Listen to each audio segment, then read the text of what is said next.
The Mr. McMahon documentary on Netflix certainly doesn't disappoint, but I wouldn't say it necessarily delivers either. As many of us know, the lore that is Vince McMahon, both the person and character, goes way beyond this documentary. For those unaware, Vince tried to buy this back from Netflix, as he felt it portrayed him as a bad person. Maybe Vince forgot some pro wrestling fans and insiders have been around since the 70s, and opinions and gotcha posts were inevitable. I don't know. Who cares? This is my review of this Netflix special, as it only makes sense for this channel to follow up on the former owner of WWE and executive chairman of TKO Group. I mean, this is TKO Talk. The entire point is to follow the success or demise of this super company. Either way, I remain fascinated and am here for it. The series briefly opens up with the obvious, that being what's going on with McMahon right now. But the fiery intro is exactly that, and it becomes clear what this was originally intended to be. Lawsuit intro aside, it gets dark real quick. Vince discussing his childhood is disturbing, and his emotion when speaking of his father is intense. The series tries to weave in and out of the psyche and real-life character aspect of Vince McMahon with the history of the WWE. My issue with weaving in and out of the history of the company and what is currently going on with Vince and his upbringing and opinions is I kept finding myself wanting to know more of certain topics and events that they brought up regarding the company. If you are a WWE fan, you can almost forget about the Vince story, as Hogan and McMahon lead the charge in gassing the genesis of the WWF/E. The focus on Hogan and his Hollywood career comes across to me as unnecessary at best. The WWE recently re-signed, for some reason, Hogan, and I'm sure this documentary camera time was a part of that deal. Dave Meltzer is a credible resource for information on the history of the company, and Vince, regardless of your opinion on him, he's prevalent throughout the series, and I think he provides good context in several key topics. When they go over McMahon being on Letterman and the Cyndi Lauper collaboration, I was reminded of the movie Casino. Robert De Niro's character starts hosting his own late-night TV show, and Joe Pesci's character checks him for it. The Meltzer incident was terrifying to see. There was a pool of blood on the floor, and it was dripping from his head after he got up. Dude pointed at the camera and said, "We'll be right back." In my opinion, Netflix has created a docu-series that cheers the resilience and success of McMahon, but also sheds a light on the dark side of his personal life as well as the business. Problem is, the light isn't all that bright, but I do understand why it isn't. I currently do this for a hobby, and even I went into further depth to explain some of the things that have been going on since 2018 with the company. I am obviously aware that most of this was completed before the January 2024 lawsuit. However, it also is obvious Netflix attempted to update the series the best they could. Another example would be how they just brought up Jimmy Snuka for like a moment and moved on. The reason these things should be explained a bit further, in my opinion, is because it tells a much larger story, and Mr. McMahon's real-life character becomes glaringly obvious.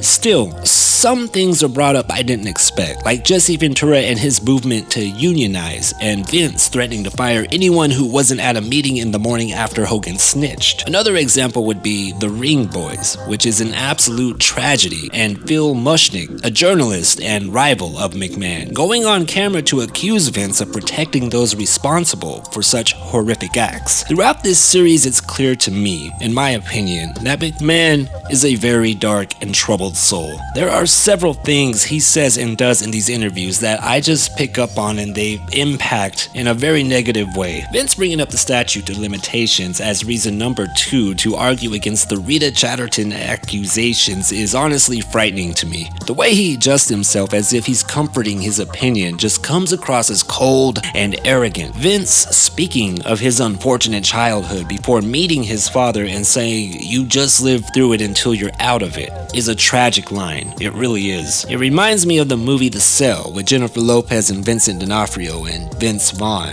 Though we don't know details of Vince's childhood, he leaves it open to have nightmarish guesses. Going through this series, which I did twice, I would listen to some of his takes and responses during this thing and think of criminals I studied in psych. I would think of books and crime specials and documentaries I've seen about bad people and how they describe certain things the same way he does. For example, having 2 brains. When I hear Vince say this and then say the second brain is thinking of sex, I'm truly left speechless and stunned. This is the type of arrogance Dana White had when he thought the antitrust lawsuit was behind him, when he was pretending to be impromptu at raising fight bonuses, then going to London to pout about it, and then go on to deny the Mexican card at Noche as well. It really is a scary thing. I believe Vince did these interviews thinking the worst was behind him. Vince McMahon loves a fight. He loves to sock it to his naysayers and whatnot, and I believe this was a move that at the time was considered by he and his squad a good pivot away from negative press and allegations. It is a bit frustrating how much filler is in this thing though. That is coming from someone who is a lifelong fan and knew all about this, for example, the steroid case or the Monday Night Wars. This is all new to you. Then this series is likely to blow you away and you may see professional wrestling from a different perspective. At the same time, someone unaware wouldn't catch things like The Undertaker getting choked up when he talks about taking a bullet for Vince, or how Bruce Pritchard immediately shut down any attempt at getting info on why Stephanie McMahon stepped down, and how he has a literal, undying loyalty to him for saving his wife's life decades ago. They wouldn't catch the obvious and very intense feelings Shane McMahon has for his dad. That seems to be all over the emotional spectrum. Vince lives more by the art of war than the law of the jungle, in my opinion. He built loyalty by favor, or so he thought. Many people have a lot of good things to say about him in this series. Again, Netflix plays the duality of Vince in real life and as a character quite well. It is fascinating. I do believe it was done intentionally due to the WWE coming to Netflix in 2025. These things are important when looking at the legal issues that surround Vince today. These were the things that were most worth my time as far as watching this series. As someone who was already aware and well informed on more than half of the subject matter overall, I definitely do have questions. Why is John Laurinaitis not mentioned at all in this entire series, but Pat Patterson and Brock Lesnar are? At the end of the last episode, I wanted to know more about Vince, specifically before he met his father. This part was skimmed over at best, but it is likely what would be the most telling and revealing of his personality.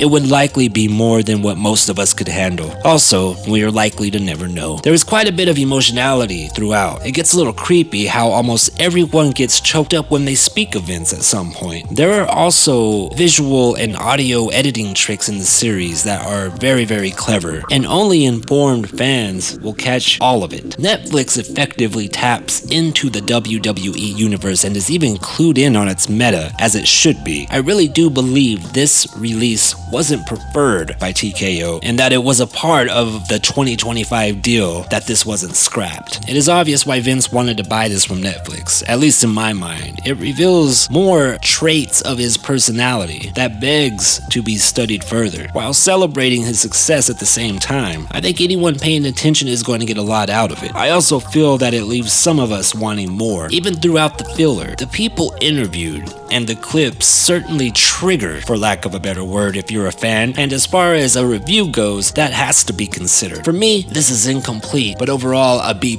effort. Humiliation ritual complete. TKO Group, welcome to Netflix. Hey, I'm not surprised, motherfuckers.